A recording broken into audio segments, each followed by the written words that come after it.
Hey folks, Gary here. I hope you're enjoying your Tuesday, your soggy Tuesday. You can't do anything about the rain, so you might as well enjoy it, right? Uh, Yesterday we started talking about victory in Jesus, the victory that Jesus won for us on the cross, the fact that Jesus is victorious. Today I want to look at John 16, verses 19 down to 22. And Jesus is forewarning his disciples. He's saying, hey, this is going to happen and you're going to have a really hard time with it, but hold on to your faith. Hold on during that time because I will be victorious. You can trust me in this. So let's read 19 and down to 22. Jesus realized they wanted to ask him about it. So he said, are you asking yourselves what I meant? I said, in a little while you won't see me, but a little while after that you will see me again. So it's like, oh, okay, so you're going on a trip? Like they don't quite get that, but going on to verse 20. I tell you the truth. You will weep and mourn over what is going to happen to me. So he's saying something's going to happen to him. He says, you're going to weep and mourn over it. Well, we know that Jesus is going to the cross. He's going to be crucified on the cross. He's going to die on the cross, and he's going to be buried in a tomb. And that's going to break their hearts. It's going to tear them apart because Jesus is their best friend. So you can imagine watching your best friend go through that. That'd be horrifying. That'd be horrific. And it's just going to rip them apart. And all of their hopes and dreams and all their future was put onto Jesus. They left everything to follow him. It's all been placed on him. All that's going to die on the cross as well. So they're going to have a really, really hard time with this. It continues on. Right? So you will mourn over what's going to happen to me, but the world will rejoice.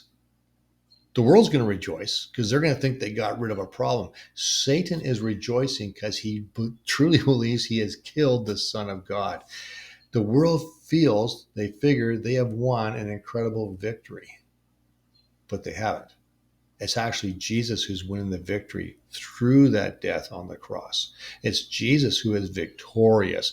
And it's Jesus who is victorious in the resurrection that happens afterwards. And he turns the tables on everyone. And it's Jesus who comes out as being victorious. And we get to walk in that victory with him. Let's just keep reading it here. So, the world will rejoice.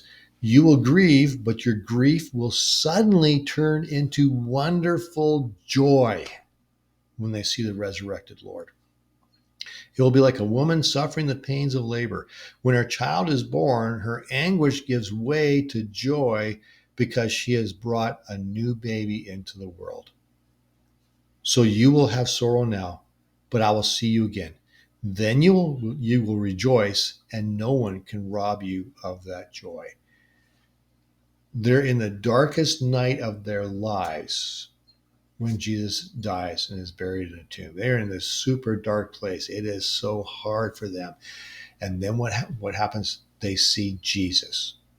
The resurrected Jesus shows up. He is there. He is very, very much alive. He's very, very much victorious. And it blows their minds, and they have a joy that lasts them for their entire lives. It's a joy that cannot be taken away because their joy is based in the victory of Jesus and who he is.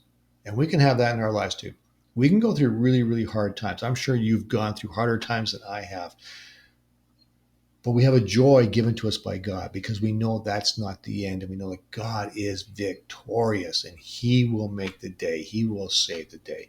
And we can trust him. We can trust our Lord because there's victory in Jesus. So go on and have an awesome Tuesday. If you got using an umbrella, use an umbrella. I think it's going to be a good day, even though it's wet.